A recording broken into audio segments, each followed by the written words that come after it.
Hello friends, I am Pradeep here. Now let's move on to the next topic, that is going to be thromboangiitis obliterans, or in otherwise called as an inflammatory vasculitis. So this TAO is initially discovered by von Bucher, so hence it is named after him. So it is called as Bucher's disease. So it's nothing but a non-atherosclerotic inflammatory disorder of unknown etiology that affects small and medium-sized vessels of the extremities, which has a strong association with smoking.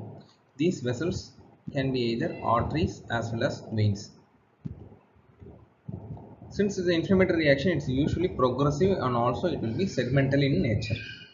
So it is very commonly seen in males, it's never seen in females, and particularly seen in patients who have been smoking or exposed to tobacco, and particular age groups like young age groups between 20 to 50 years.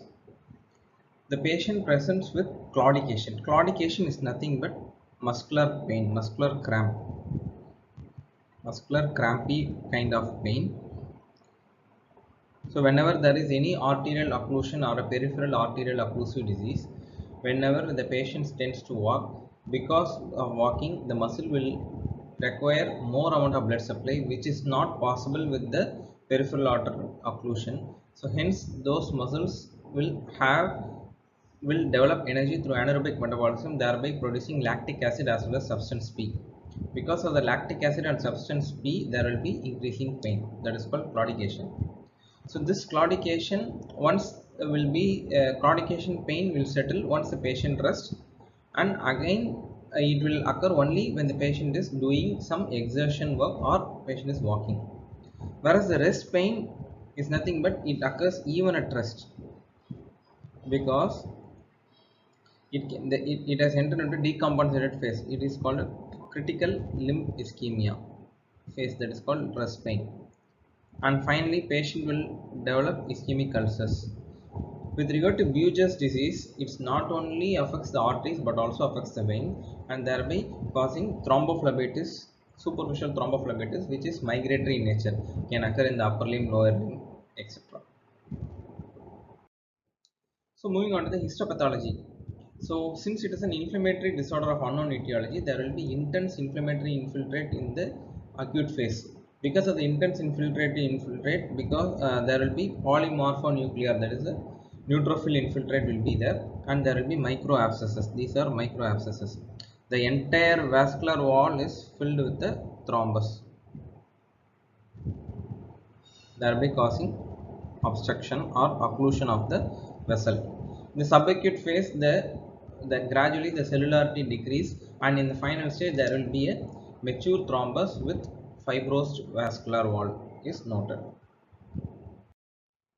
So how to evaluate? How first we should confirm whether it is a thromboangiitis obliterans or it is any other peripheral arterial occlusive disease secondary to atherosclerosis. So you need to rule out other causes of peripheral arterial disease like diabetes, atherosclerosis, other arteriopathy, and vasculitis. So the clinical criteria for diagnosis of Buerger's disease is given by two criteria. The number one is the Shionoya's criteria, and the other one is the Orleans criteria. This is a newer one, but for so long we are following only Shionoya's criteria. If to come to a diagnosis of Buerger's disease, all the criteria should be satisfied. So the onset of the disease should be before 50 years. There should be significant smoking history, and there should not be any other atherosclerotic risk factors other than smoking, and should involve only the distal extremities, because only where there will be medium and small sized arteries, and also the venous involvement is noted in the form of migratory superficial thrombophlebitis. The Olin criteria, it's a bit descriptive and it's a bit confirmative, like onset before 45 years, tobacco use, etc. And specifically distal extremity ischemia features like claudication, rest pain, ischemic ulcers, and gangrenes are documented.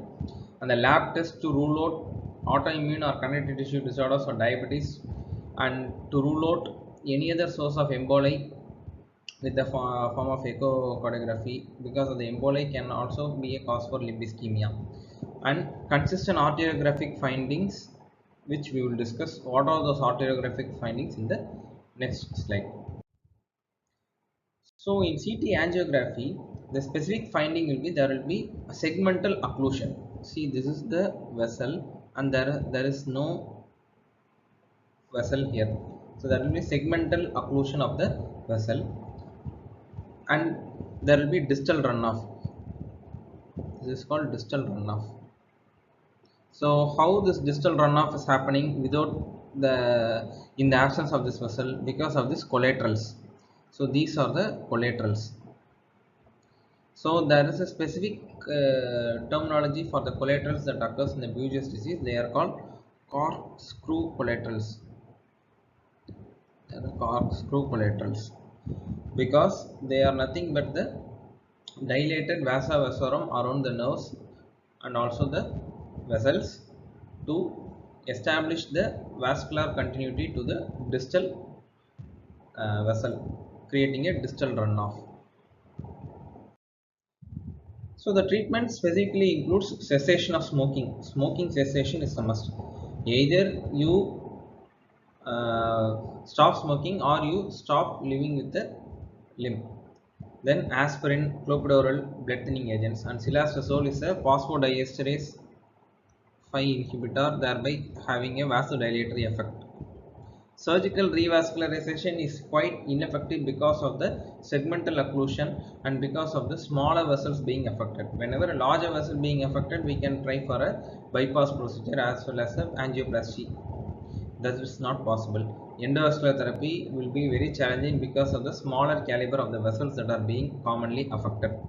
So aim is to allow the vasodilation to happen to prevent the inflammatory insult by strictly causing abstinence from smoking. And prostaglandin I2, which is also a vasodilator, that is found to be beneficial in the treatment of Buerger's disease.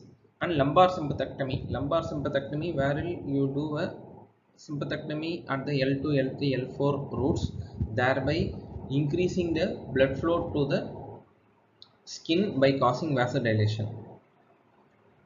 So when the sympathectomy has been done, there won't be vasoconstriction, only vasodilation. So the skin will get more amount of blood supply which is diverted from the muscle, thereby allowing the treatment of ischemic ulcer as well as rest pain.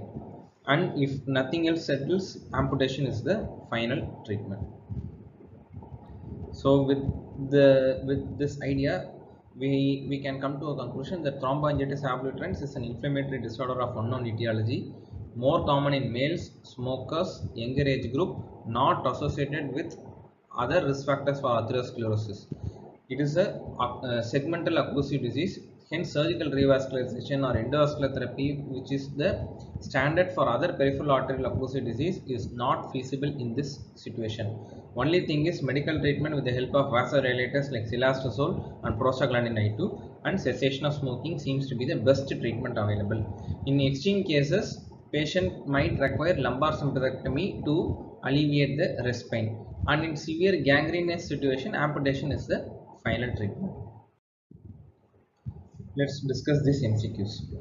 A 45 smoker came with gangrene of the left little toe. He has no comorbidities, that means no diabetes, hypertension. No complaints of fever and left leg swelling is noted. Fever and left leg swelling can be due to thrombophlebitis.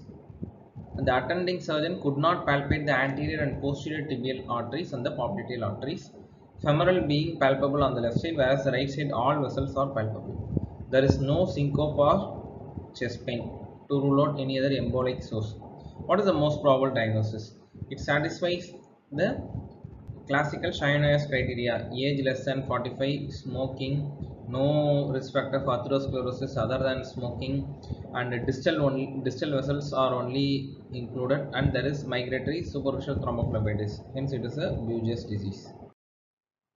Indication for lumbar sympathectomy is all except used in Buerger's disease, used to treat ischemic pain as well as rest pain, but it cannot treat intermittent claudication because a sympathectomy will increase the blood flow towards the skin by diverting the blood flow from the muscle.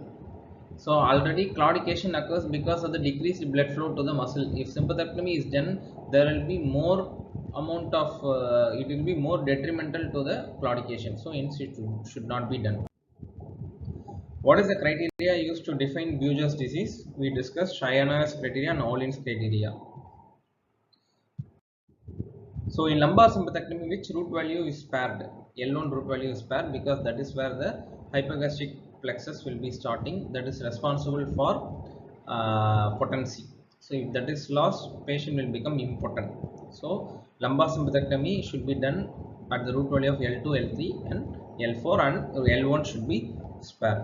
With this we have come to the end of the discussion of thromboangiitis obliterans. Thank you.